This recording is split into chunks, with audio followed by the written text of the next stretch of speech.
Hello everyone and welcome to game 2 here on Ohana. CuteZerg spawning as the blue Zerg this time. The CuteZerg spawning as the blue Protoss this time.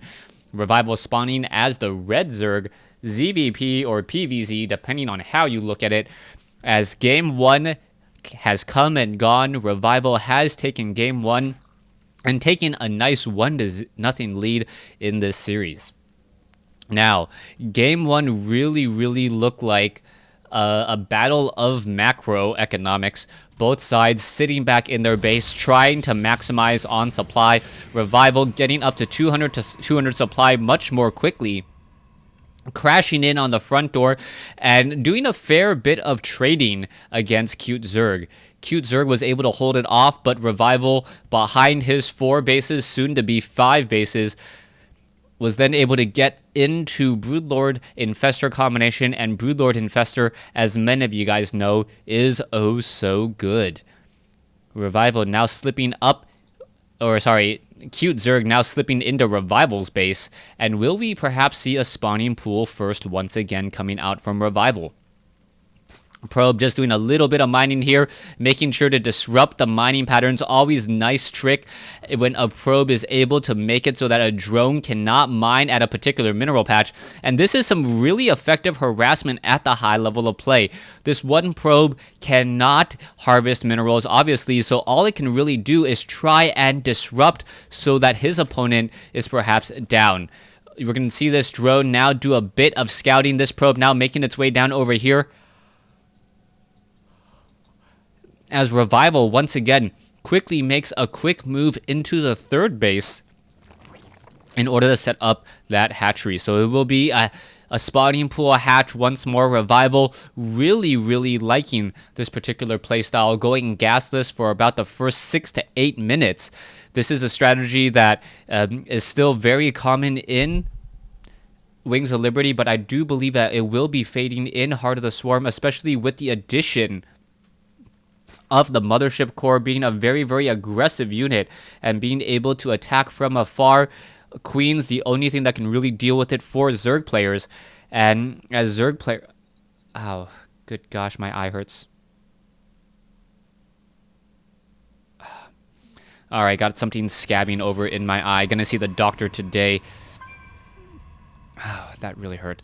Okay, anyways, getting back into this. Revival, taking a look inside. CuteZerg sitting on most likely 16... Oh, no, going in actually into 18 probes inside his main base. As we now see this Nexus will be setting up momentarily. Most likely what we'll be having is CuteZerg transferring 3 probes into each of these assimilators, and then having 16 probes at the main base, and then having 16 probes as quickly as possible at the natural. So far, we are going into that Cybernetics core. No Zealot as of yet. No level 1 weapons upgrade, as an Overlord will be making its way in here. Now, two base timing attacks could be very common. If we see perhaps a robotics facility coming out after the Cybernetics core, and then start to see a very heavy immortal count, that could be enough to really hamper Revival's style. Revival's style is to utilize Zerglings, but Zerglings are not effective against Sentry Immortal just because the Sentries are able to shut down any available surface area that would expose those Immortals to those Zergling claws. We are seeing now CuteZerg attempting to take down the destructible rocks, which actually tells me that he's not trying to go for a 2-base timing. Instead, he wants to expand as quickly as possible to this third and not fall behind in the economic race.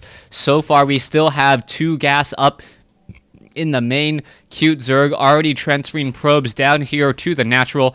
And once more, we have 16 probes here in the main base as we are going into that robotics facility. Photon Cannon dealing a lot of damage to those destructible rocks. That rock face should be falling in the next couple of minutes or so, as we still see one Overlord here from Revival keeping track of how much gas CuteZerg is taking.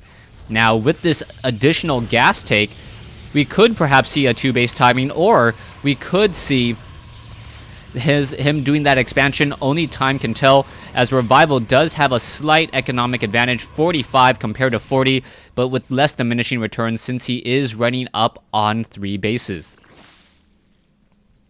Drones continuing to mine away. Overlord doing a quick flyby, trying to see all that it can see. Will spot the robotics facility, and now perhaps waiting to see what will be trained up next. Observer will be popping out of there in just a moment. Overlord will not be able to escape, but will it perhaps catch sight of the robotics facility? Nope. No sight of what actually was trained there, as the Observer now on its way out. New Nexus has been taken here at the 3rd. CuteZerg sitting at 53 supply. Revival sitting at 69, as Zerglings now making their way down. The Zerglings do not have metabolic boost, but the Stalkers have to be very, very careful here. They cannot allow themselves to get surrounded, as Zerglings trading with Stalkers is always a very, very good trade for the Zerg. Immortals are being added, so this could be a variation on the 2-base timing. Immortals being added here. More sentries could be added. A lot of gas is currently being harvested as well. There you go. There are more sentries. 1 immortal about to be completed. A 2nd immortal may be queued up right behind this now. And are we perhaps going to be spotting roaches? This is a very, very smart move coming in from CuteZerg. If CuteZerg is making Revival believe that he is not going for an immortal sentry push because of this additional base, and then just macroing up immortals behind this could completely make all of those roaches pretty much null and void. We do see level 1 missile attacks coming in for those roaches, as Revival just sitting inside his base looking for the proper timing to strike. Sentries, immortal stalkers now just backing away once more. CuteZerg sitting up still on 3 bases, and at this time trying to figure out any particular strategy.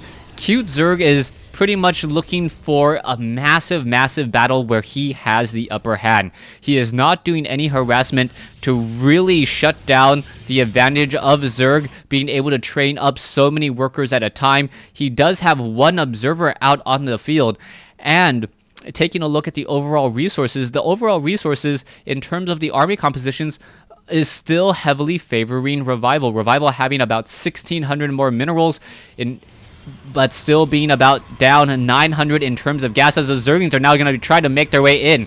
Are they going to be able to break through? That is the question. More pylons could be constructed behind here, and now CuteZerg knows that there is this very, very large attack force.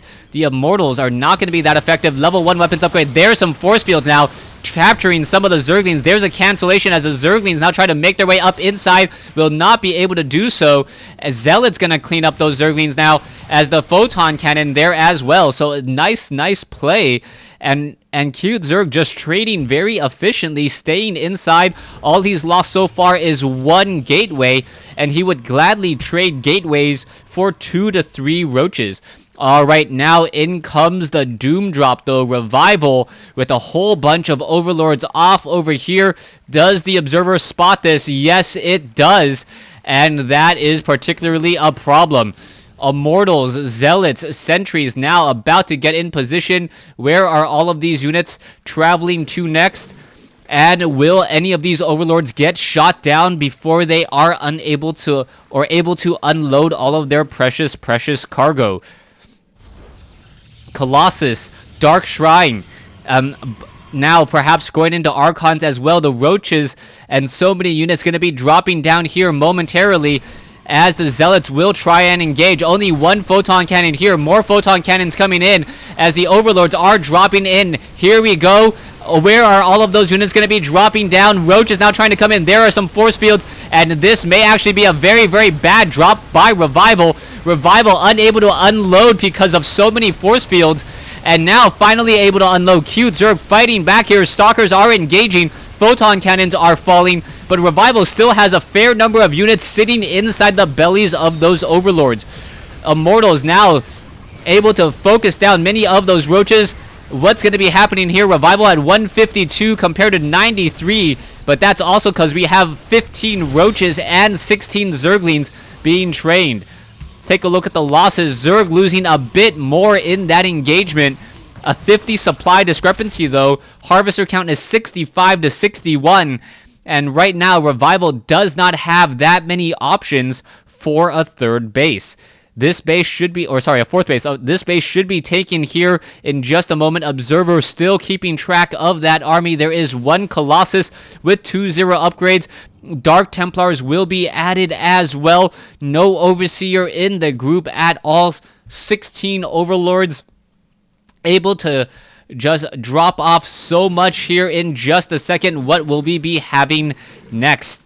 All right, in comes the Roaches. Roaches gonna be unloading. Dark Templars, CuteZerg looking to fend off this next attack. All of this just because there's no Overseer keeping track of this Observer. CuteZerg knows everything that's going on and knows when to counter Revival pretty much at every step and turn.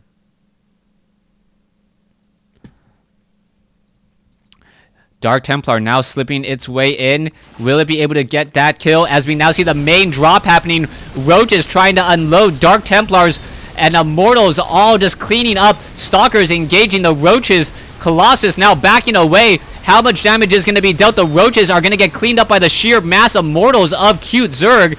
And that could be a problem. Meanwhile, an attack over here. It looks like these gateways will start to fall. But still not that good of a trade as the Overlords now backing away, and CuteZerg for the first time has the supply advantage, and Revival says GG. A nice split attack, but the army composition of CuteZerg simply too strong, especially considering the 2-0 upgrade advantage compared to 1-0, as CuteZerg was able to even up the series. Thanks for watching. Thanks for listening. Hope you guys enjoyed it. Stay tuned as we go into Game 3 in a deciding match in this best of 3 series.